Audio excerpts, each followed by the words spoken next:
ప్రియ దేవుని బిడ్డలారా, ఈ దినాన చదువుకున్నటువంటి లేఖన భాగము మనం గమనిస్తే ఈ రెండు లేఖన భాగాలని మనము చదువుకొని ఉన్నాం. మొదటి లేఖన భాగముగా 2వ సమూయేలు గ్రంథము 7వ అధ్యాయము 1వ వచనం నుంచి 17వ వచనం వరకు ఉన్నటువంటి లేఖన భాగం. 2వ లేఖన భాగముగా మత్తయి రాసినటువంటి సువార్త అనగా ప్రభువైన యేసుక్రీస్తు యొక్క శిష్యుడైనటువంటి మత్తయి రాసినటువంటి సువార్తలో 16వ అధ్యాయము మనం గమనిస్తే ప్రభువైన యేసుక్రీస్తు శిష్యులతో మాట్లాడుతూ ఉన్నటువంటి ఈ యొక్క మాటల్ని మనం పరిశీలించినట్లయితే 13వ వచనం నుంచి 19వ వచనం వరకు ఉన్నటువంటి లేఖన భాగాలు మనం చూస్తూ ఉన్నాం. సో ఈ యొక్క రెండు లేఖన భాగాలని దేవుని యొక్క ఉద్దేశాలను గనక మనం పరిశీలించినట్లయితే ఈ యొక్క మొదటి లేఖన భాగమైనటువంటి ఈ యొక్క 2వ సమూయేలు గ్రంథము 2వ సమూయేలు గ్రంథంలో 7వ అధ్యాయంలో దేవుడు మాట్లాడుతూ ఉన్నటువంటి మాట ఏమిటంటే ఈ యొక్క దావీదు యొక్క ఆలోచనకు, దావీదు యొక్క హృదయంలో ఉన్నటువంటి ఆలోచనకు దేవుడు ఆ సమాధానము ఇస్తూ ఉన్నాడు.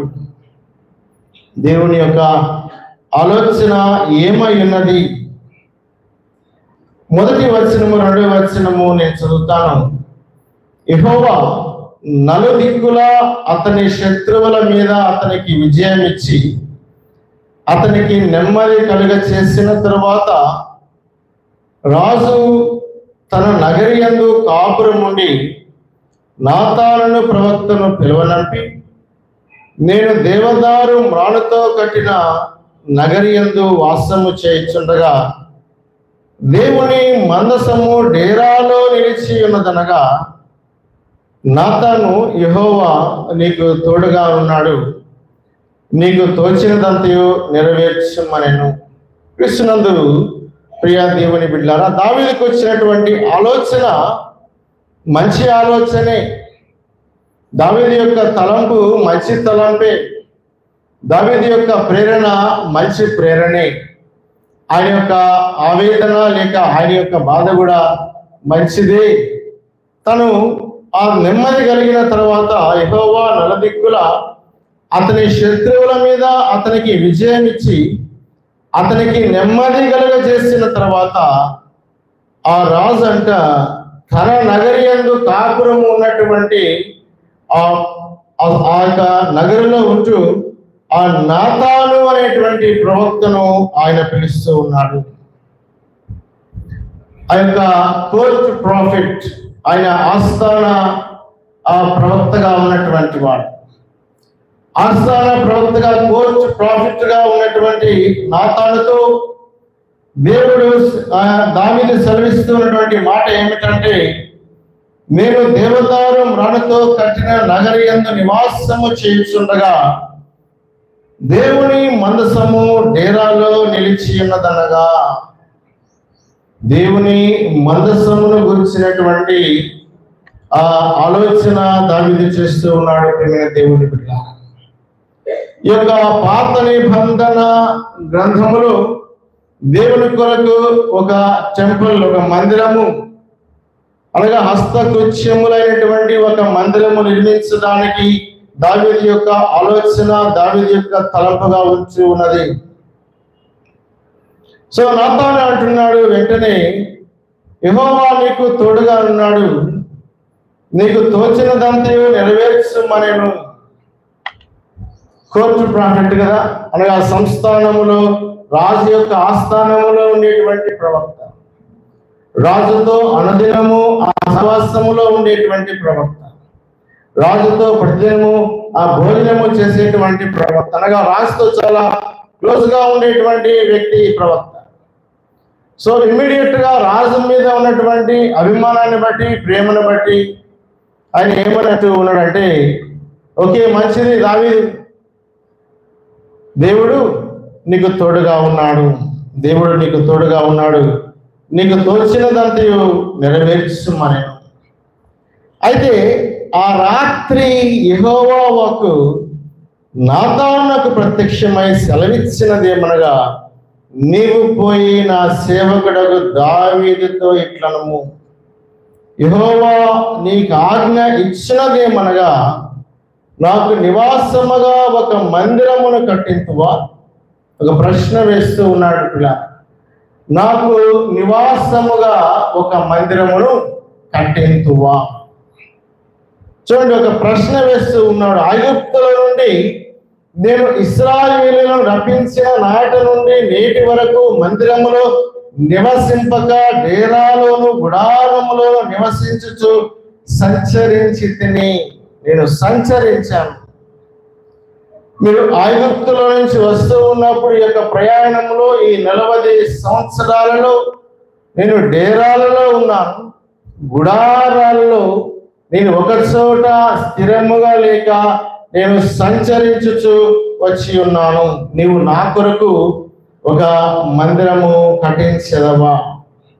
తర్వాత అంటున్నాడు, ఇశ్రాయేలులతో నేను సంచరించిన కాలమంతయు నా జనులను పోషించుడని నేను ఆజ్ఞాపించిన ఇశ్రాయేలీయుల గోత్రములలో ఎవరితోనైనా దేవదారు మయమైన మందిరం ఒకటి మీరు నాకు కట్టింపకపోతిరి అని నేను ఎన్నడైనా అని వింటినా? దేవుడు ఒక ప్రశ్న వేస్తూ ఉన్నాడు పిల్ల. ఈ 40 సంవత్సరాలు మీతో కూడా నేను మిమ్మలను పోషించుచు ఈ గుడారాలలో నేను నివాసము చేస్తూ మీతో కూడా సంచరించుచు నేను వచ్చాను కదా. ఈ సంచార కాలములో, ఈ ప్రయాణ కాలములో నేను ఏనాడైనా మందిరము కట్టించమని నేను మిమ్మల్ని ఎవరినైనా అడిగాను? దేవుడు మందిరము కట్టించమని మనల్ని అడుగుతూ ఉన్నాడా అనేటువంటి ఒక ప్రశ్న ఇక్కడ దేవుడు దావీదుతో అంటూ ఉన్నాడు. ప్రేమటువంటి దేవుని బిడ్డ, కాబట్టి నీవు నా సేవకుడైన దావీదుతో ఇలాగూ చెప్పుము, సైన్యములకు అధిపతిగా యెహోవా నీకు సెలవిచ్చినదేమనగా, గొర్రెల కాపులోనున్న నిన్ను గొర్రెల గడ్డిలో నుండి తీసి ఇశ్రాయేలీయులను నా జనుల మీద అధిపతిగా నియమించితిని. నీవు పోవు చోట్ల నెలను నీకు తోడుగా నుండి నీ శత్రువులందరినీ నీ ఎదుట నిలవకుండా నిర్మూలన చేసి లోకములోని గనులైన వారికి కలుగు పేరు నీకు కలుగా చేసి తిని. క్రీస్తునందు ప్రియ దేవుని బిడ్డలారా, దేవుడు దావీదుకి ఏమి చేసి ఉన్నాడో ఇవన్నీ చేస్తూ ఉన్నాడు, తెలియచేస్తూ ఉన్నాడు, చెబుతూ ఉన్నాడు. ఆయన పక్షముగా దేవుడు లేక ఇశ్రాయేలుల పక్షముగా దేవుడు ఏమై ఉన్నాడో ఆయన చక్కగా వివరిస్తూ ఉన్నాడు దేవుని బిడ్డ. అయితే దేవుని యొక్క ఉద్దేశాన్ని కూడా దేవుడు చాలా స్పష్టంగా తెలియచేస్తూ 12వ వచనములో అంటూ ఉన్నాడు, నీ దినములు సంపూర్ణములగినప్పుడు నీవు నీ పితరులతో కూడా నిద్రించిన తర్వాత నీ గర్భములో నుండి వచ్చిన నీ సంతతిని హెచ్చించి రాజ్యమును అతనికి స్థిరపరచెదను. అతడు నా నామ ఘనత కొరకు ఒక మందిరమును కట్టించును. అతని రాజ్య సింహాసనము నేను నిత్యముగా స్థిరపరచెదను. దేవుడు చాలా చక్కగా రివీల్ చేసి వేస్తూ ఉన్నాడు. దావీదు, నీ యొక్క ఆలోచన బాగానే ఉన్నది, కానీ నీకన్నా ముందుగా ఉన్నటువంటి వారు ఈ యొక్క ప్రయాణం అంతట్లో లేక అప్పటి నుంచి ఇప్పటి వరకు నీ యొక్క పరిపాలన వరకు కూడా ఆ షిలోహులో ఉన్నటువంటి దేవుని యొక్క ఆ మందసము, ఆ మందిరము లేక ఆ గుడారం నుంచి ఇప్పటి వరకు కూడా నీకు నెమ్మది కలుగ చేసిన తర్వాత ఇప్పటి వరకైనాను నేను ఈనాడైనా మందిరము కట్టించమని నేను అడిగానా? లేదు కదా. అయితే దేవుడు అంటూ ఉన్నాడు, ఇదిగో నీ గర్భములో నుండి వచ్చిన నీ సంతతిని హెచ్చించి రాజ్యమును అతనికి స్థిరపరచెదను. అతడు నా నామ ఘనత కొరకు ఒక మందిరమును కట్టించును. క్రీస్తునందు ప్రేమటువంటి దేవుని సంగమా, దేవుని బిడ్డారా, దాదాపుగా 114 సంవత్సరాల చరిత్ర కలిగినటువంటి సంఘముగా మనము మన యొక్క సంఘము మొట్టమొదట బహుశా ఒక పూరిపాకలో యొక్క సంఘాన్ని నిర్మించుకుని ఉండవచ్చు. పూరిపాకలో నిర్మించుకున్నటువంటి సంఘం నుంచి అంచెలంచెలుగా ఇది ఇంత గంభీరమైనటువంటి ఒక సుందరమైనటువంటి ఆలయముగా మనం భావిస్తూ ఉన్నటువంటి ఈ మందిరానికి మనం వచ్చి ఉన్నాం. అయితే ఒక 100 సంవత్సరాల కాలంలో దేవుని యొక్క మందిరము ఇంతేనా, దేవుని యొక్క మందిర నిర్మాణము ఇంతేనా అనేటువంటి ఒక ప్రశ్న మనం వేసుకుంటే ఎంత మాత్రము ఇంతే అనేటువంటి జవాబు మనం చెప్పజాలము. ఎందుకనగా దీనిలో ఎంతో మంది ఎన్నో రీతులుగా దేవుని యొక్క మందిరాన్ని దుర్వినియోగము చేసిన వారుగా కూడా ఉండవచ్చు.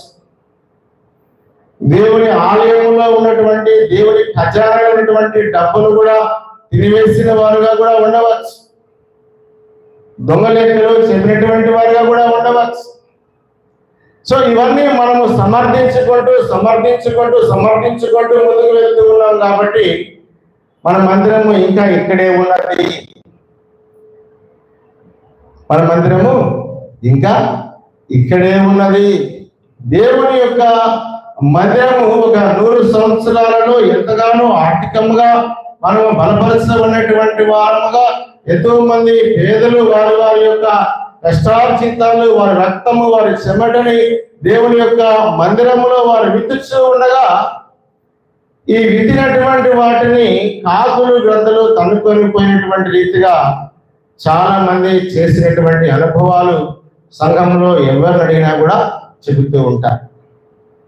సో ఇలాంటి పరిస్థితుల్లో మనము ఎంత మాత్రము ముందుకు వెళుతూ ఉన్నాం, ఎంత మాత్రము మనము దేవుని యొక్క సంఘానికి లేక దేవుని యొక్క మందిరానికి న్యాయము చేసేటువంటి వారముగా మనం ఉంటూ ఉన్నాం అనేటువంటి ఒక ప్రశ్న మనం వేసుకుంటే దేవుని బిడ్డారా, సో దేవుడు ఒక దినాన మనల్ని లెక్క అడుగుతాడు.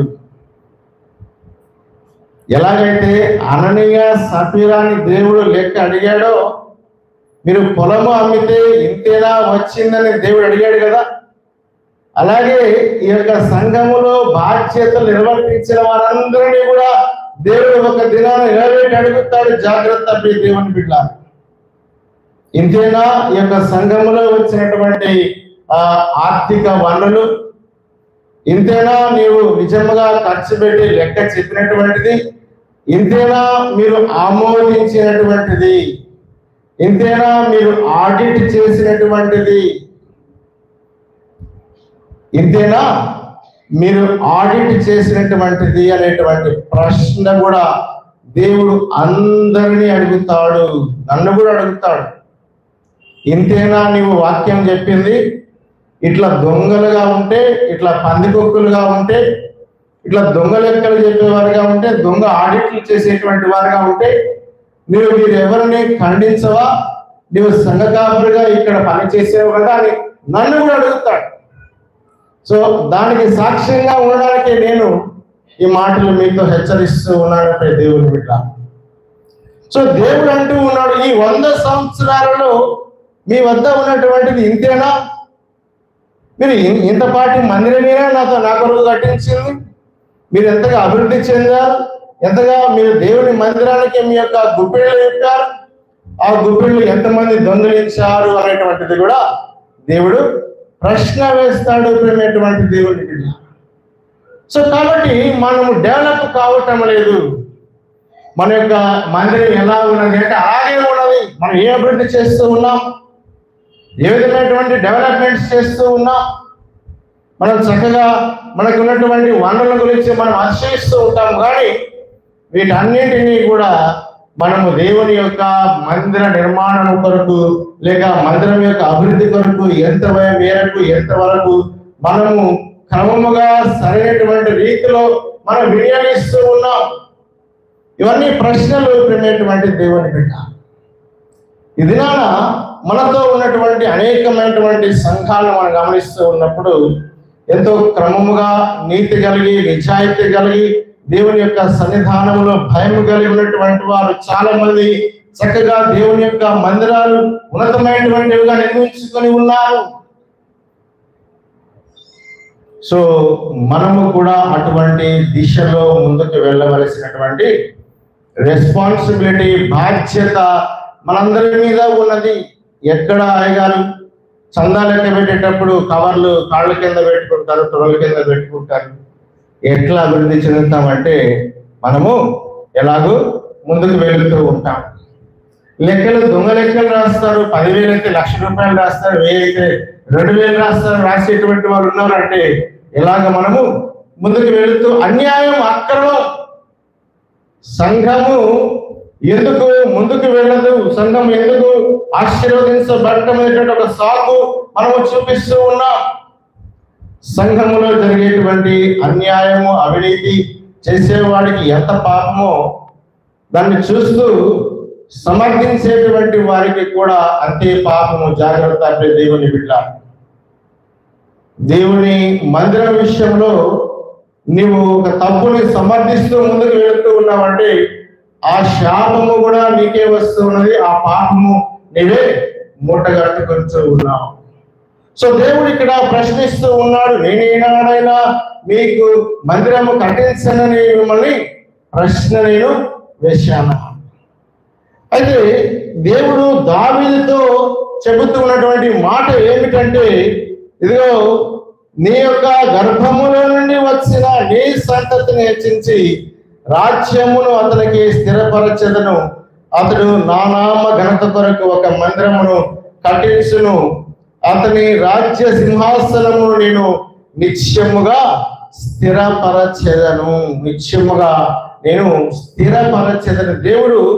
దేవుని యొక్క మందిరము నిర్మించడానికి దేవుని ఎవరైతే ఆయనకి ఇష్టమైనటువంటి వారుగా ఎంచుకొని దేవునికి లోబడి దేవునికి విధేయత కలిగి దేవుని యథార్థత కలిగి జీవిస్తూ ఉన్నారు, వారి ద్వారా దేవుడు తన కార్యములు జరిగించుకోవడానికి ఆయన ఆశ కలిగి ఉన్నాడు. ప్రేమటువంటి దేవుని బిడ్డ.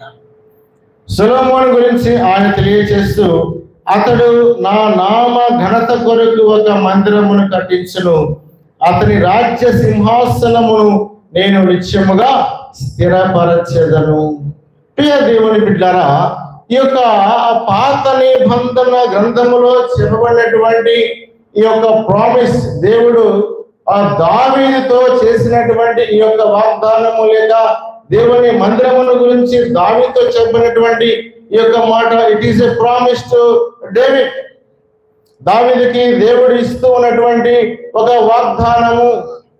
అయితే వేరేసి న్యూ టెస్టిమెంట్ యొక్క కొత్త నిబంధన గ్రంథమునకు వచ్చినప్పుడు దేవుడు పేతురుతో మాట్లాడుతూ ఉన్నటువంటి మాట ఏమిటంటే, ఆయన యొక్క దర్శనాన్ని ఆయన తెలియజేస్తూ ఉన్నాడు. అక్కడ మందిరం అనేటువంటి మాటని వాడుతూ ఉన్నాడు, ఇక్కడ సంఘము అనేటువంటి మాటని ఆయన మాట్లాడుతూ ఉన్నాడు. మందిరానికి సంఘానికి ఉన్నటువంటి ఆ వ్యత్యాసం ఏమిటి? సో మనం చూస్తే ఈ యొక్క లేఖన భాగంలో మత్తయి సువార్త 16వ అధ్యాయంలో అంటూ ఉన్నాడు దేవుని బిడ్డారా. 18వ అధ్యాయం మనం చూస్తే, మరియు నీవు పేతురువు, ఈ బండ మీద నా సంఘమును కట్టుదును, పాతాళలోక ద్వారములు దాని ఎదుట నిలవనేరవని నేను నీతో చెప్పుచున్నాను. నీవు బండవు, నీ మీద నా సంఘాన్ని నేను కడతాను, ఈ బండ మీద నా సంఘమును నేను కట్టెదను, పాతాళలోక ద్వారములు దాని ఎదుట నిలవనేరవని నేను నీతో చెప్పుచూ ఉన్నాను. అప్పటికి సొలొమోను మహారాజు దేవుని యొక్క మందిరము కట్టించి దాదాపుగా 1000 సంవత్సరాలు అవుతూ ఉన్నది. ఈ 1000 సంవత్సరాలు అయిన తర్వాత ప్రభువు యేసుక్రీస్తు పేతురుతో అంటూ ఉన్నటువంటి మాట ఏమిటంటే, ఇదిగో నీ మీద నా సంఘాన్ని నేను కడతాను. సో సొలొమోను ద్వారా దేవుని యొక్క మందిరము కట్టించబడుతుంది అని దావీదుతో చెప్పినటువంటి దేవుడు క్రొత్త నిబంధన కాలములో అంటూ ఉన్నాడు, ఇదిగో నీవు బండవు, నీ మీద నా సంఘాన్ని నేను కడతాను. సో బండ మీద కట్టుతూ ఉన్నటువంటి ఈ యొక్క సంఘముల గురించి ఆయన తెలియజేస్తున్నటువంటి మాటలు ఏమిటంటే, పరలోక రాజ్యం యొక్క తాళపు చెవులు నీకు ఇచ్చేదను. నీవు భూలోకమందు దేని బంధించదో అది పరలోకమందును బంధింపబడు, భూలోకమందు దేని విప్పుదువో అది పరలోకమందును విప్పబడుని అతనితో చెప్పాను. సంఘము అంటే దేవుడి బిడ్డారా, ఈ యొక్క రాళ్లతో కట్టబడినటువంటి మందిరం అని మనం అనుకుంటూ ఉన్నటువంటి కాలంలో ఏది ఘనతగా కనబడుతూ ఉన్నదో, ఏది గొప్పగా కనబడుతూ ఉన్నదో, ఏది మాన్యముగా కనబడుతూ ఉన్నదో అనేటువంటి ఆ యొక్క ఆలోచనలో మనం ఉన్నప్పుడు ఇది బాహ్య సంబంధముగా కనబడేటువంటిది ఎంతో సౌందర్యముగా అందంగా ఉండాలి అనేటువంటి ఒక ఆలోచన కలిగినటువంటి మనము సంఘం యొక్క అంత సౌందర్యము, సంఘం యొక్క ఆ బలం అనేటువంటిది కూడా లోపల ఏ రీతిగా ఉండాలి. ప్రభు అంటూ ఉన్నాడు, పరలోక రాజ్యం యొక్క తాళపు చెవులు నీకు ఇచ్చేదను. నీవు భూలోకమందు దేన్ని బంధించదువో అది పరలోకమందు బంధింపబడును, దేనిని భూలోకమందు దేన్ని విప్పుదువో అది పరలోకమందును విప్పబడునని అతనితో చెప్పాను. క్రీస్తునందు ప్రియమైనటువంటి దేవుని బిడ్డలారా, సంఘము బంధించేటువంటిదిగా, సంఘము విప్పేటువంటిదిగా, పాతాళ లోకం యొక్క ఆ ద్వారములు సంఘము ఎదుట నిలవబడినటువంటిదిగా, సంఘము ఒక బలమైనటువంటి ఆత్మీయమైనటువంటి సంఘముగా ఉండాలి. So the old testament temple was built by king, the new testament temple was build by king of Kings. ఒక సొలొమోను అనేటువంటి ఒక సాధారణమైనటువంటి ఒక నరుడు, ఒక మానవుడు అయినటువంటి ఒక రాజు ద్వారా నిర్మించబడినటువంటి ఆ యొక్క ఆ మందిరము ఎంతకాలం నిలిచిందంటే చాలా స్వల్పకాలమే నిలిచింది, కొద్ది కాలమే నిలిచింది. తర్వాత అది పాడు చేయబడుతూ ఉన్నది, పాడు దిబ్బగా చేయబడుతూ ఉన్నది. అక్కడ ఏ సౌందర్యము లేనటువంటిదిగా అది నీలమట్టము చేయబడుతూ ఉన్నది. అయితే ఈ యొక్క క్రొత్త నిబంధన కాలములు, ఈ నూతన నిబంధన కాలంలో ప్రభువైన యేసుక్రీస్తు, ఆయన రాజులకు రాజుగా ఉన్నటువంటి ప్రభువైన యేసుక్రీస్తు నిర్మిస్తూ ఉన్నటువంటి సంఘం ఏ రీతిగా ఉన్నది అంటే, దాని ఎదుట పాతాళలోక ద్వారములు నిలువ జాలవు. సో దేవుని యొక్క ఆ సన్నిధానములో ఏమి ఉన్నది ఒకసారి మనం చూద్దాం. యెషయా గ్రంథము 60వ అధ్యాయము మొదటి 5 వచనాలు ఒకసారి దయచేసి ఎవరైనా సహాయం చేయండి. యెషయా గ్రంథము, నీకు వెలుగు వచ్చి ఉన్నది, లెమ్ము తేజరిల్లుము, యెహోవా మహిమ నీ మీద ఉదయించెను. చూడుము, భూమిని చీకటి కమ్ముచున్నది, కటిక చీకటి జనములను కమ్ముచున్నది. యెహోవా నీ మీద ఉదయించుచున్నాడు, ఆయన మహిమ నీ మీద కనబడుచున్నది. దేవుని యొక్క మహిమ దేవుని యొక్క మందిరములో ఉన్నది. ప్రియమైనటువంటి దేవుని బిడ్డ, ఈ దేవుని యొక్క మందిరములో, దేవుని యొక్క నివాస స్థలమైనటువంటి దేవుని సన్నిధానంలో దేవుని యొక్క మహిమ నింపబడి ఉన్నది. దేవుని మందిరం గురించినటువంటి ఆలోచనలు మనం ఎంతగానో ఆషామాషిగా చేస్తూ ఉంటాం. మన యొక్క ఆలోచన ప్రకారము, మన ఇష్ట ప్రకారము దేవుని యొక్క మందిరాన్ని మనం వాడుకుంటూ ఉంటాం. ప్రేమైనటువంటి దేవుని బిడ్డ, కానీ ఇది తన యొక్క ప్రజల మీద, అనగా ఆయన విశ్వాసం ఉంచినటువంటి ఆయన విశ్వాసుల మీద దేవుని యొక్క మహిమ, దేవుని యొక్క వెలుగు కృమ్మరించబడేటువంటి స్థలము. ఈ మహిమ కలిగినటువంటి ఈ మందిరములో చీకటి ఉండడానికి వీల్లేదు, పాపము ఉండడానికి వీల్లేదు, అవినీతి ఉండడానికి వీల్లేదు, అక్రమము ఉండడానికి వీల్లేదు. యేసుక్రీస్తు ప్రభు ఆ యొక్క దేవుని యొక్క మందిరములోనికి, ఆ యెరూషలేములోనికి వచ్చినప్పుడు అక్కడ ఉన్నటువంటి వారిని చూసి ఆయన ఏమంటాడండి? మీరు చెప్పండి. ఎలాగ చేశారంట? దొంగల గుహగా చేసి ఉన్నారు. నా మందిరము ఏం చెప్పట్లేదు పురుషులు, భయం చెప్పడానికి. నా మందిరము సమస్త జనులకు ప్రార్థనా మందిరం అనబడును. అయితే మీరు దాన్ని దొంగల గుహగా చేసి ఉన్నారని చెప్పడానికి, దొంగలని బయటకి తోలివేయకపోవడానికి మీరు భయం ఉంటే సంఘం ఇలాగే ఉంటుంది. దొంగల గుహగా చేసి ఉన్నారు అని చెబుతూ దొంగలని బయటకి వెళ్ళగొట్టిన నాడే సంఘము ఆశీర్వదించబడుతుంది. దేవుని బిడ్డ, యేసుక్రీస్తు ప్రభు కొరడా తీసుకుని ఆ దొంగలని బయటకి వెళ్ళగొట్టాడు. ఈ యొక్క దేవుని మందిరము దేవుని యొక్క మహిమతో నింపబడి ఉండాలి, కానీ దొంగలతో నింపబడి ఉండకూడదు. దేవుని మందిరము దొంగలతో నింపబడి ఉండకూడదు. సో ఈ స్థలము ఎంతో భయంకరము. చూడండి ఒకసారి ఈ యొక్క ఆదికాండము 28వ అధ్యాయంలో మనం గమనిస్తే దేవుని యొక్క మందిరాన్ని గురించినటువంటి ఒక దర్శనాన్ని ఇలా చూస్తూ ఉన్నాడు, యాకోబు చూస్తూ ఉన్నాడు. దేవుని బిడ్డ 12వ వచనాన్ని మనం చూస్తే, అప్పుడు అతడు ఒక కల కనెను, అందులో ఒక్క నిచ్చెన భూమి మీద నిలవబడి ఉండెను, దాని కొన ఆకాశమునంటెను, దాని మీద దేవుని దూతలు ఎక్కుచు దిగుచు నుండి, మరియు యెహోవా దానికి పైగా నిలిచి, నేను నీ తండ్రి అయిన అబ్రహాము దేవుడను ఇస్సాకు దేవుడైన యెహోవాను, నీవు పండుకొని ఉన్న ఈ భూమిని నీకును నీ సంతానమునకును ఇచ్చెదను. ఏ స్థలములో అయితే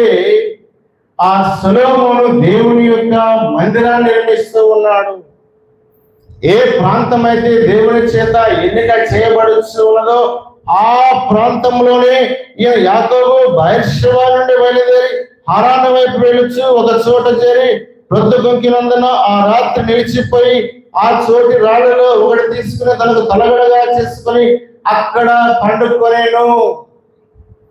ఆ పండుకున్నటువంటి ఆ స్థలములో దేవుని యొక్క దర్శనాన్ని ఆయన చూస్తూ ఉన్నాడు. దేవుని ఒక నిచ్చెన, ఒక కలలో ఆ భూమి మీద నిలవబడి ఉండెను, దాని కొన ఆకాశమునంటెను, దాని మీద దేవుని దూతలు ఎక్కుచు దిగుచు నుండి. దేవుని యొక్క దూతలు ఎక్కుచు దిగుచు ఉన్నటువంటి స్థలము దేవుని యొక్క మందిరము. ఆ దేవుని యొక్క దూతలు ఎక్కుచు దిగుచు ఉన్నప్పుడు దాని పైన యెహోవా ఆయన సింహాసనం మీద నిలిచి ఉన్నాడంట. మరి యెహోవా దాని పైగా నిలిచెను. Ascending and descending of the angels of God, దేవ దూతల యొక్క ఆరోహణ అవరోహణ జరుగుతూ ఉన్నది. వీరందరికీ పైన తండ్రి అయినటువంటి దేవుడు నిలువబడి ఉన్నటువంటి స్థలము. ఆ స్థలములో ఆయన చూస్తూ ఉన్నటువంటి ఆ యొక్క దర్శనాన్ని చూసినప్పుడు యాకోబు అంటూ ఉన్నటువంటి మాట ఏమిటంటే, దేవుని బిడ్డలారా 16వ వచనాన్ని మనం చూస్తే, యాకోబు నిద్ర తెలిసి నిశ్చయముగా యెహోవా ఈ స్థలమందున్నాడు అని నాకు తెలియకపోయిననుకొని భయపడి, ఈ స్థలము ఎంతో భయంకరము, ఇది దేవుని మందిరమే కానీ వేరొకటి కాదు, పరలోకపు గవిని ఇదే అనుకొనెను. ఇదేంటండి? పరలోకపు గవిని. ఈ స్థలము ఎంతో భయంకరము, ఇది దేవుని మందిరమే కానీ వేరొకటి కాదు. This is the gateway of haven. పరలోకపు గవిని, ఇది దేవుని యొక్క మందిరమును గురించినటువంటి ఆలోచన. ఇది మాదే కదా. దేవుని యొక్క మందిరమును గురించినటువంటి ఆలోచన నేటి దినాల్లో చాలా మందిలో ఉన్నటువంటిది ఏమిటంటే, ఇది మా నాన్నదే కదా, మా తాతదే కదా, మా పితృలదే కదా అనేటువంటి ఒక ఆలోచనలో మనం జీవిస్తూ ఉన్నాం. ఈ యొక్క మందిరాన్ని మనం ఒక ఇల్లులాగా భావిస్తూ ఉన్నాం, లేక మన యొక్క సొంత ఆస్తిగా భావిస్తూ ఉన్నాం. కాబట్టి ఈజీగా దీనిలో అన్నీ చేస్తూ ఉంటాం. ఈ యొక్క దేవుని మందిరములో నుంచి మనము ఏదైనా చేస్తూ ఉన్నాము అంటే మనకి దేవుని యొక్క భయము లేనటువంటి జీవితాలు మనము జీవిస్తూ ఇది మాదే కదా అనేటువంటి ఒక ఆలోచన మనము కలిగి ఉన్నాం. సో కాబట్టి దేవుని యొక్క వాక్యము దేవుని మందిరం గురించి ఏమి తెలియజేస్తూ ఉన్నది అంటే ఇది ఎంతో భయంకరమైనటువంటిది. ఇది ఎంతో భయంకరమైనటువంటిది. ఆ భయంకరమైనటువంటి దేవుడు కనుక ఒకవేళ నీ మీద పడితే నీ పని అవుట్. ఒకవేళ నీ మీద పడకపోయినా నీ కుటుంబం మీద అయినా దేవుడు ఇది ఒక దినాన పడతాడు. జాగ్రత్త ప్రియమైనటువంటి దేవుని బిడ్డ. ఈ స్థలము ఎంతో భయంకరము. ఇది దేవుని మందిరమే కానీ వేరొకటి కాదు. పరలోకపు గవిని ఇది. పరలోకము దేవుని యొక్క సింహాసనం ఉన్నటువంటి స్థలము. దేవుని యొక్క దూతలు ఆ నిచ్చెన గుండా పైకి కిందకి ఎక్కుతూ ఉన్నటువంటి ఈ యొక్క స్థలము దేవుని యొక్క మందిరము, దేవుని యొక్క మహిమ చేత నింపబడినటువంటిది, పరలోకపు గవినిగా ఉన్నటువంటిది, దేవుని యొక్క సింహాసనము ఉన్నటువంటిది, దేవుని యొక్క వెలుగు ప్రకాశిస్తూ ఉన్నటువంటిది, భయంకరమైనటువంటిది. మికా గ్రంథము 4వ అధ్యాయం ఒకసారి మనం చూద్దాం. ప్రేమైనటువంటి దేవుని బిడ్డలారా, దేవుని మందిరముల గురించి రాస్తున్నటువంటి మాటల్ని ఇక్కడ మన పరిశుద్ధ గ్రంథంలో చూద్దాం. అంత్య దినములలో యెహోవా మందిర పర్వతముల శిఖరముల స్థిరపరచబడి కొండల కంటే ఎత్తుగా ఎత్తబడగా ప్రవాహము వచ్చినట్టు జనులు దానిలోనికి వస్తురు. కాబట్టి ఆ కాలమున అన్య జనులు అనేకులు వచ్చి సియోనులో నుండి ధర్మశాస్త్రమును, యెరూషలేములో నుండి యెహోవా వాక్కును బయలువెళ్ళును. యాకోబు దేవుని మందిరమునకు, యెహోవా పర్వతమునకు మనం వెళుదాము రండి. ఆయన తన మార్గముల విషయమే మనకు బోధించును. మనము ఆయన త్రోవల్లో నడుచుకుందాము అని చెప్పుకొందరు. ఆయన మధ్యవర్తి అయి అనేక జనములకు న్యాయము తీర్చును. దూరంలో నివసించు బలము గల అన్యజనులకు తీర్పు తీర్చును. వారు తమ ఖడ్గములను నాగటి నక్కులుగాను, తమ ఈటలను మత్స్య కత్తులు గాను సాగగట్టుకొందరు. జనం మీదకి జనము ఖడ్గము ఎత్తక యుద్ధులు. యుద్ధము చేయుట నేర్చుకొనుట జనుల యొక్క మానివేతులు. దేవుని మందిరం గురించి తెలియజేస్తూ ఉన్నటువంటి మాటలలో దేవుని యొక్క మందిరము సమాధానమునకు నిలయముగా ఉన్నది. ఆయన మధ్యవర్తిగా ఉన్నాడు. ఆయన దేవునికి మానవునికి మధ్యవర్తిగా ఈ యొక్క దేవుని మందిరంలో ప్రభువైనటువంటి యేసు క్రీస్తు ఉన్నాడు. ప్రియమైనటువంటి దేవుని బిడ్డ, దేవునికి మానవునికి మధ్య ఏర్పడినటువంటి ఈ యొక్క gap is in the middle. ఆయన దేవునికి మానవునికి మధ్యలో ఉన్నటువంటి వాడు, ఆ గ్యాప్ లో నిలిచి ఉన్నటువంటి వాడు. ఈజ్ ద ఇంటర్సెసర్ అనేటువంటి మాటని మనము చూస్తూ ఉన్నాం. నిన్నటి దినాన BYF లో కూడా ఈ యొక్క ఇంటర్సెసర్ విజ్ఞాపన గురించి కొన్ని మాటలు ధ్యానం చేసి ఉన్నాం. ఈ దేవుని యొక్క మందిరములో మనము వచ్చి చేసేటువంటి ఈ యొక్క ప్రార్థనలు, ఈ ప్రార్థనలన్నీ దేవుని సన్నిధానానికి వెళతాయా? వెళ్ళవు. కానీ మనందరి పక్షంగా రోమీయులకు రాసిన పత్రిక 8వ అధ్యాయము 26వ వచనాన్ని మనం చూస్తే ప్రియ దేవుని బిడ్డలారా, ఆ ఆత్మ తానే మన పక్షముగా ఉచ్చరింప శక్యము గాని మూల్గులతో ఆయన విజ్ఞాపనము చేయించు ఉన్నాడు. Is the intercessor of all our prayers. మనము చేసేటువంటి ఈ యొక్క ప్రార్థనలన్నీ కూడా చదవండి. అటువలే ఆత్మయు మన బలహీనతలు చూచి సహాయము చేయుచున్నాడు. ఏలయనగా మనము యుక్తముగా ఎలాగో ప్రార్థన చేయవలనో మనకు తెలియదు గాని ఉచ్చారింప శక్యము గాని మూలుగులతో ఆ ఆత్మ తానే మన పక్షముగా విజ్ఞాపనము చేయించు ఉన్నాడు. మనం యుక్తముగా ఎలాగో ప్రార్థన చేయవలనో మనకు తెలియదు గాని ఆ ఆత్మ తానే మన పక్షముగా ఉచ్చరింప శక్యము గాని మూలుగులతో ఆయన విజ్ఞాపన చేస్తూ ఉన్నాడు. ఇక్కడ అంటూ ఉన్నాడు, ఆయన మధ్యవర్తి అనేక జనములకు న్యాయము తీర్చును. ఎందుకంటే ఈ యొక్క యెహోవా మందిర పర్వత శిఖరముల స్థిరపరచబడి కొండల కంటే ఎత్తుగా ఎత్తబడగా ప్రవాహము వచ్చినట్లు జనులు దానిలోనికి వస్తూ ఉన్నారు. అనేక మంది అన్ని జనులు వస్తూ ఉన్నారు. అనేక మంది జనాంగాలు దేవుని యొక్క మందిరంలోనికి వస్తూ అనేక జాతుల వారు, అనేక కులాల వారు, అనేక మతాల వారు మారు మనస్సు పొంది ప్రభువుని దేవుని యొక్క మందిరానికి దేవుని వద్దకు వస్తూ ఉన్నారు, ప్రార్థనలు చేస్తూ ఉన్నారు. అయితే ఆయన మధ్యవర్తిగా ఉన్నాడు. ఈ యొక్క దేవుని ఆలయంలో, దేవుని యొక్క మందిరంలో ప్రేమటువంటి దేవుని బిడ్డలారా, ఆయన మధ్యవర్తి అయి అనేక జనములకు న్యాయము తీర్చును. ఆయన మధ్యవర్తి అయి అనేక జనములకు న్యాయము తీర్చేటువంటి వాడు. దేవుని యొక్క మందిరములో న్యాయము ఉండాలి దేవుని బిడ్డ. ఆయన దేవుని మందిరములో న్యాయము తీర్చేటువంటి వాడు. కానీ నేటి దినాల్లో దేవుని యొక్క మందిరంలో ఏమి ఉన్నది అంటే ఏమున్నదండి?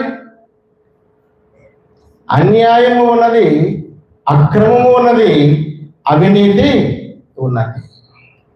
దేవుని ఏ దేశ చరిత్ర చూసినా ఏమున్నది?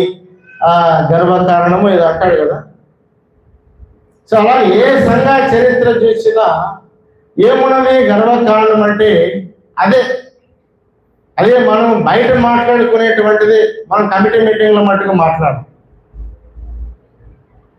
అందరి ముందు మట్టుకు మనం మాట్లాడడం, బయట మాట్లాడుకునేటువంటిది అదే ఫలానా వ్యక్తి ఎంత డబ్బు తిన్నాడు, ఫలానా వ్యక్తి ఇన్ని దొంగ లెక్కలు రాశాడు అని బయట మాట్లాడుకుంటాం. కానీ దేవుని మందిరంలో ధైర్యంగా నిలబడి మాట్లాడిన వాడే నిజమైనటువంటి వ్యక్తి.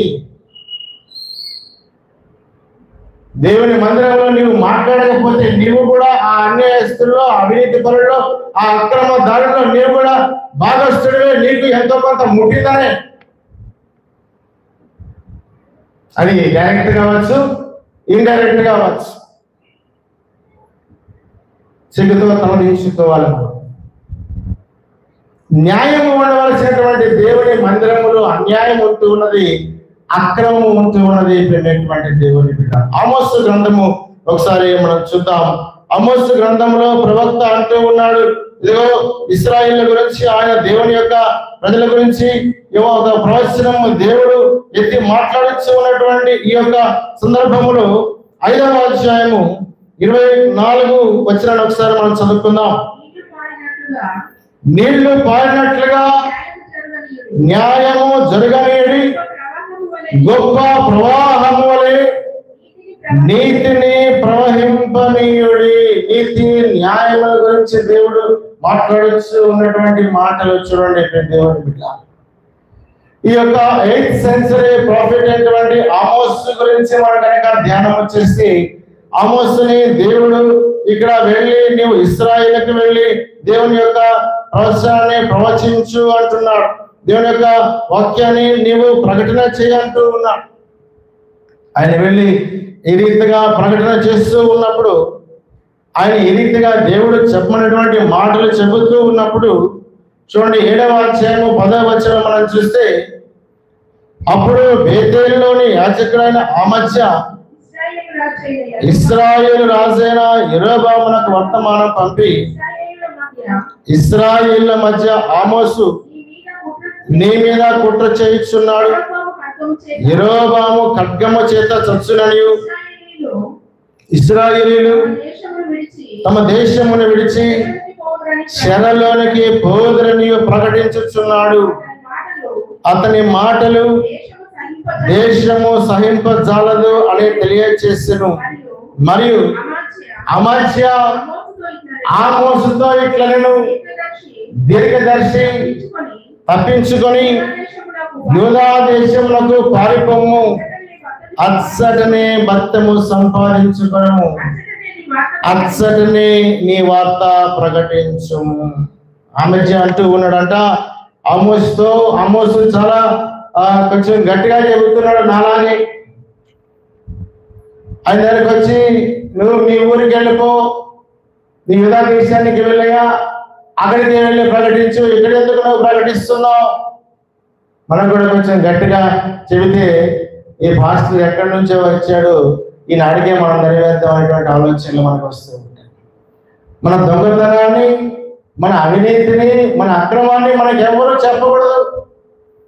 మనల్ని బాగా పొగడాలి, మనకి సాంబ్రాణి వేయాలి, మనకి పూలమాలు వేయాలి.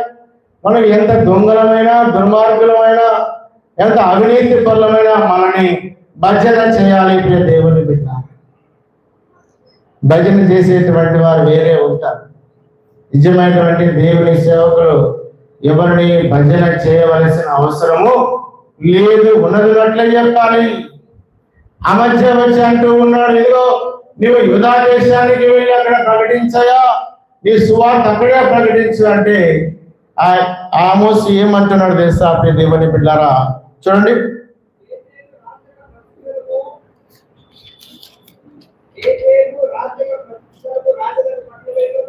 మరియు అమధ్య ఆమోసుతో ఇట్లనెను, దీర్ఘదర్శి తప్పించుకొని అచ్చటనే భక్తము సంపాదించుకొనము, అచ్చటనే నీ వార్త ప్రకటించుము.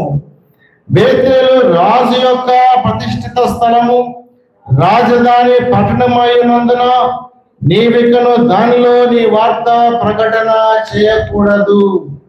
అందుకు ఆమోసు అమధ్యతో ఇట్లనెను, నేను ప్రవక్తనైనను కాను, ప్రవక్త యొక్క శిష్యుడనైనను కాను, కానీ పశుల కాపరినై మేడి పండ్లు ఏరుకొను వాడను. నా మందలను నేను మేపుకొనిచుండగా యెహోవా నన్ను పిలిచి, నీవు పోయి నా జనులకు ఇశ్రాయేలు వారికి ప్రవచనము చెప్పుమని నాతో సెలవిచ్చాను. పోయి దీర్ఘదర్శి, నువ్వు వెళ్ళయ్యా, నువ్వు వెళ్ళి యూదా దేశంలో ప్రకటించు. ఇది రాజు నివసించేటువంటి స్థలము. ఈ రాజు నివసించేటువంటి స్థలములో నీవు ప్రకటించకూడదు. ఎవరు రాజు, ఎవరికి రాజు? ప్రేమైన దేవుని దేవుని కన్నా గొప్పవాడా? దేవుని యొక్క ఆజ్ఞ తీసుకొని వచ్చినటువంటి ఆమోసు అంటూ ఉన్నాడు, నేను ప్రవక్తనైనను కాదు, ప్రవక్త యొక్క శిష్యుడనైనను కాదు, నేను పశువుల కాపరిగా ఉన్నటువంటి వాడును. దేవుడు నాకు దర్శనమందు కనబడి నా జనులైన ఇశ్రాయేలు వారితో వెళ్ళి ఇలాగూ ప్రకటించు అనగా, ఆ సందర్భములో ఆ దినాల్లో ఉన్నటువంటి ఆ యొక్క దేవుని ప్రజల మధ్యలో ఉన్నటువంటి ఆ అవినీతిని గురించి ఆయన ప్రకటిస్తూ ఉన్నాడు. ప్రేమటువంటి దేవుని బిడ్డ, వారి గురించి ఆయన వారిని అక్కడ ఖండిస్తూ ఉన్నాడు. ప్రేమటువంటి దేవుని ఒక ఖండితమైనటువంటి దేవుని యొక్క వాక్యము, ఖండితమైనటువంటి దేవుని యొక్క ప్రవచనము మనకి ప్రకటించబడినప్పుడు మనము దానిని అంగీకరించాలి, కానీ దాన్ని తృణీకరించేటువంటి వారముగా మనం ఉండకూడదు. దేవుని యొక్క మందిరములో న్యాయము ఉండాలి. ఆయన వారికి మధ్యవర్తి అయి, ఎందుకనగా ఆ యొక్క మందిరము పర్వత శిఖరము మీదకి ఎత్తబడినప్పుడు అన్ని దిక్కుల నుంచి కూడా జనులు దానిలోనికి వస్తూ ఉన్నారు. దానిలోనికి వస్తూ ఉన్నప్పుడు ఆయన వారికి మధ్యవర్తి అయి అక్కడ వారికి ఆయన న్యాయము తీర్చుచూ ఉన్నాడు. న్యాయము తీర్చుచూ ఉన్నటువంటి వాడు సెలవిస్తూ ఉన్నటువంటి మాట ఏమిటంటే, దేవుని బిడ్డారా, నీళ్లు పారినట్లుగా న్యాయము జరగనీయడి, గొప్ప ప్రవాహం వలె నీతిని ప్రవహింపనీయుడి. దేవుని యొక్క మందిరము, అది దేవుని మందిరము అని ఎప్పుడు ప్రకటించబడుతుంది, దేవుని మందిరం అని ఎప్పుడు అనిపించబడుతుంది అంటే ఇక్కడ దేవుని మందిరములో నీతి న్యాయము ఉంటేనే. నీతి న్యాయము లేనటువంటిది దేవుని మందిరముగా ఎంత మాత్రమో ఎంచబడదు, ఎంచబడ నేరదు. అది దొంగల గుహ అవుతుంది దేవుని బిడ్డ. సో దేవుని యొక్క మందిరములో న్యాయము వచ్చి ఉన్నది. అయితే 2వ కొరింథీయులకు రాసినటువంటి పత్రిక ఒకసారి మనం చూద్దాం. 6వ అధ్యాయము 18వ వచనాన్ని కూడా ఒకసారి మనం చదువుకుందాం. మనము జీవము గల దేవుని ఆలయమై ఉన్నాము. మొదటి నుంచి చదువమ్మా. దేవుని ఆలయమునకు విగ్రహములతో ఏమి పొందిక? మనము జీవము గల దేవుని ఆలయమై ఉన్నాము. అందుకు దేవుడిలాగా సెలవిచ్చుచున్నాడు, నేను వారిలో నివసించి సంచరింతును, నేను వారి దేవుడినయుందును, వారు నా ప్రజలయుందురు. కావున మీరు వారి మధ్య నుండి బయలువెడలి ప్రత్యేకముగా ఉండుడి, అపవిత్రమైన దానిని ముట్టకుడని ప్రభువు చెప్పుచున్నాడు. మరియు నేను మిమ్మల్ని చేర్చుకొందును, మీకు తండ్రినయుందును, మీరు నాకు కుమారులను కుమార్తెలయుందురని సర్వశక్తి గల ప్రభువు చెప్పుచూ ఉన్నాడు. దేవుని ఆలయముకు విగ్రహములతో ఏమి పోలిక? దేవుని ఆలయమునకు విగ్రహములకు దీనితో ఏమి పోలిక? అంటే ఇక్కడ ఏ విగ్రహము లేదు కదా అనేటువంటిది మనం అనుకోవచ్చు. కానీ నీవే ఒక విగ్రహం. ఇక్కడ ఎప్పుడైతే నీవు ఎప్పుడు నీ పేరు వినిపించాలి, నాదే నాదే నాది నాది అనేటువంటిది ఎప్పుడైతే దేవుని యొక్క మందిరములో నీవు ప్రదర్శించాలనుకుంటావో, you are becoming an idol. నాదే చెల్లుబాటు కావాలి, నాదే జరగాలి, నా మాటే ఉండాలి, నా పాటే ఉండాలి అని ఇలాంటి మనకి చాలా ఉంటాయి కదా, ప్రతి సంఘములో ఉంటూ ఉంటాయి.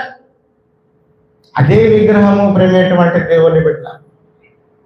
అదే విగ్రహాన్ని నీవే ఒక విగ్రహం అవుతూ ఉన్నావు. దేవుని మందిరములో నీవే ఒక విగ్రహం అవుతూ ఉంటే ఇక దేవుని మందిరములో దేవుని ఆత్మ ఎలా ఉంటుంది? దేవునికి మహిమ కలగాలి, కానీ ఏ దేవునికి చెల్లవలసినటువంటి మహిమ ఏ విగ్రహానికి కూడా చెల్లడానికి లేదు. మీరు దేవుని ఆలయమునకు విగ్రహములతో ఏమి పొందిక? మనము జీవము గల దేవుని ఆలయమై ఉన్నాము. అందుకు దేవుడు ఇలాగూ సెలవిచ్చుచున్నాడు, నేను వారిలో నివసించి సంచరింతును. నేను వారిలో నివసించి సంచరిస్తా, నేను వారిలో ఉంటాను, వారితో కలిసి ఆవాసం చేస్తాను, వారి మధ్యలో అనగా దేవుడు మన మధ్యలో ఉండేటువంటి రీతిగా మనము లోకానికి వేరని దేవుడితో కలిసి మనము జీవిస్తూ ఉన్నప్పుడు మాత్రమే దేవుడు మన మధ్యలో ఉంటాడు. ప్రేమైన దేవుడి బిడ్డ, నీవు ఈ లోకముతో కలిసి జీవిస్తూ ఈ లోక సంబంధమైన ఆచారాలను నీవు చేస్తూ నీ ఒక విగ్రహం వలె దేవుడి మందిరంలో ఉంటూ ఉంటే దేవుడు నీ యొక్క మందిరంలో దేవుడు ఎంత మాత్రం కూడా నివసించాడు. అవునా కదా? దేవుని సంగమా, దేవుని బిడ్డారా, ఇక్కడ అంటున్నాడు, కావున మీరు వారి మధ్య నుండి బయలువెడలి ప్రత్యేకముగా ఉండుడి. మీరు ప్రత్యేకింపబడినటువంటి వారు, ఎక్లేషియా అనగా ప్రత్యేకింపబడినటువంటి వారు. ఈ లోకములో నుంచి, ఈ లోకం యొక్క చీకటిలో నుంచి, ఈ లోకం యొక్క అవినీతిలో నుంచి, ఈ లోకం యొక్క పాపములో నుంచి, ఈ లోకం యొక్క అంధకారముల నుంచి మీరు ఈ వెలుగులోనికి పిలువబడినటువంటి వారు, ప్రత్యేకింపబడినటువంటి వారు, ఒక సెపరేటెడ్ జనాంగముగా ఉన్నటువంటి వారు మీరు. కృష్ణునందు ప్రేమటువంటి దేవుని బిడ్డారా, మనము ప్రత్యేకింపబడినటువంటి వారముగా ఉంటూ ఉన్నాము. మనము పరిశుద్ధపరచబడినటువంటి వారముగా ఉంటూ ఉన్నామా? దేవుని యొక్క ఆలయముగా దేవుడు మనల్ని ఎంచుకొనగా ఆ ఆలయాన్ని పాడు చేసేటువంటి వారముగా, ఆ ఆలయాన్ని దోచుకునేటువంటి వారముగా, ఆ ఆలయాన్ని మన స్వంత కార్యాలకు వాడుకునేటువంటి వారముగా మనము జీవిస్తూ ఉన్నామా అనేటువంటి ఒక ప్రశ్న మనల్ని మనము వేసుకోవాలి. ఆ ఆలయంలో మనమే విగ్రహముగా ఉండాలి అనేటువంటి ఆలోచనలు మనం చాలా మంది కలిగి ఉంటారు. దేవుని ఆలయంలో నువ్వేంటి విగ్రహం? నువ్వెంత? నీ జీవితం ఎంత? అందరికీ తెలియదా? నీవే విగ్రహం అయితే ఇక దేవుడు ఎందుకు అంటాడు. నీవు దేవుని ఆలయంలో విగ్రహముగా చేసుకోవాలి. ఎందుకంటే ఆ విధంగా చేసి నీవు దేవుని యొక్క ఆలయాన్ని, దేవుని మందిరాన్ని పాడు చేస్తూ ఉన్నావు. చూడండి, 1 కొరింథీయులకు రాసిన పత్రిక 3వ అధ్యాయము 16వ వచనము 17వ వచనం మనం చదువుకుందాం. మీరు దేవుని ఆలయమై ఉన్నారని, దేవుని ఆత్మ మీలో నివసించుచున్నాడని మీరు ఎరుగరా? ఎవడైనను దేవుని ఆలయమును పాడు చేసిన యెడల దేవుడు వారిని పాడు చేయును. దేవుని ఆలయము పరిశుద్ధమై ఉన్నది, మీరు ఆ ఆలయమై ఉన్నారు. దేవుని యొక్క ఆలయము పరిశుద్ధమై ఉన్నది, మీరు ఆ ఆలయమై ఉన్నారు. ఎవడైనను దేవుని ఆలయమును పాడు చేసిన యెడల, దేవుని ఆలయాన్ని మనము ఎన్ని రీతిలుగా పాడు చేస్తూ ఉన్నాం. ఒకసారి మనం ప్రశ్న వేసుకోవాలి. ఇప్పుడు దేవుని బిడ్డ, దేవుని యొక్క ఆలయాన్ని నువ్వు బాగు చేస్తూ ఉన్నావా, పాడు చేస్తూ ఉన్నావా? ఆ ప్రశ్న నీకే వెతుకుతూ ఉన్నా.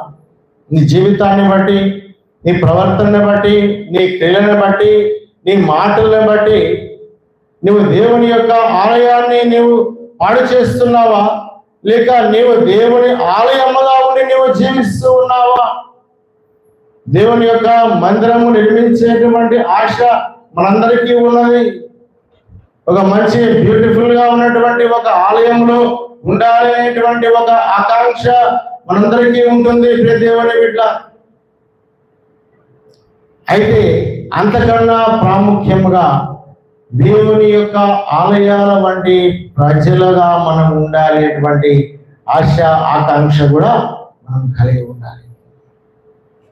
దేవుని ఆలయాలుగా మన హృదయాలు లేకుండా మనం ఎంత సుందరమైనటువంటి ఆలయాలు కట్టుకున్నా ఆ ఆలయాలు కేవలము రాతి గోడలే, ఇనుప స్తంభాలే.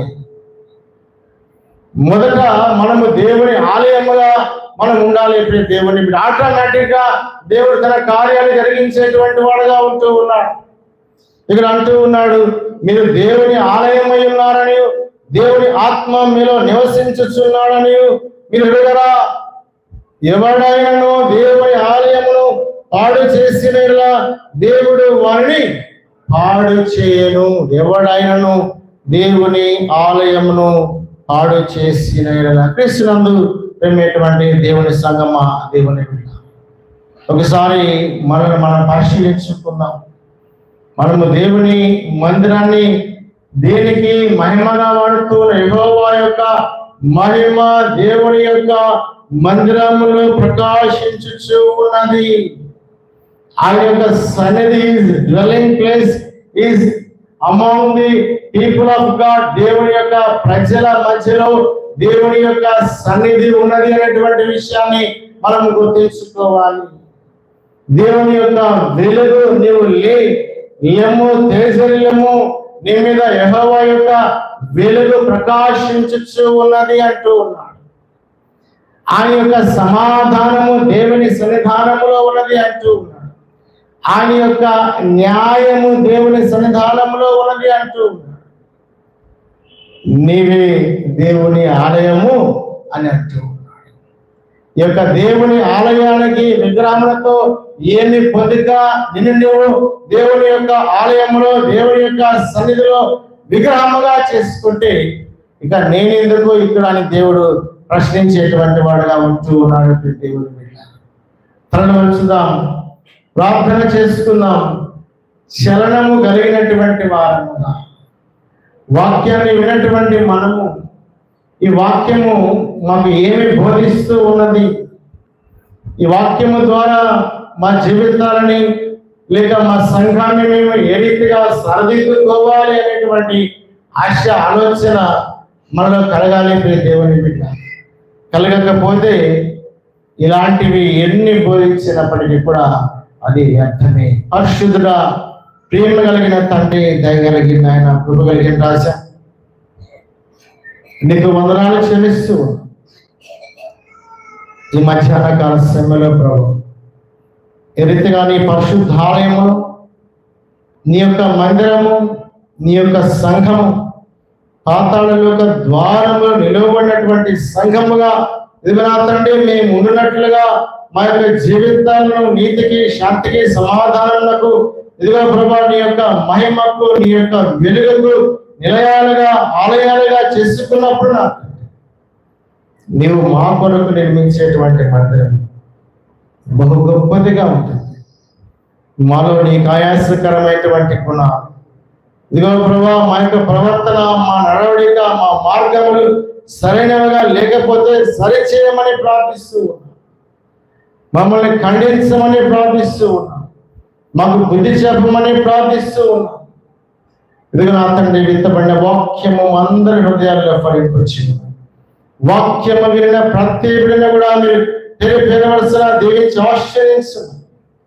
ఈ కొద్ది మనవులు మా ప్రభువును మీ ప్రియ కుమారుడైన యేసుక్రీస్తు అతి పరిశుద్ధ నామమును బట్టి ప్రార్థించి అడిగి వేడుకొనుచు ఉన్నాము తండ్రి. ఆమేన్.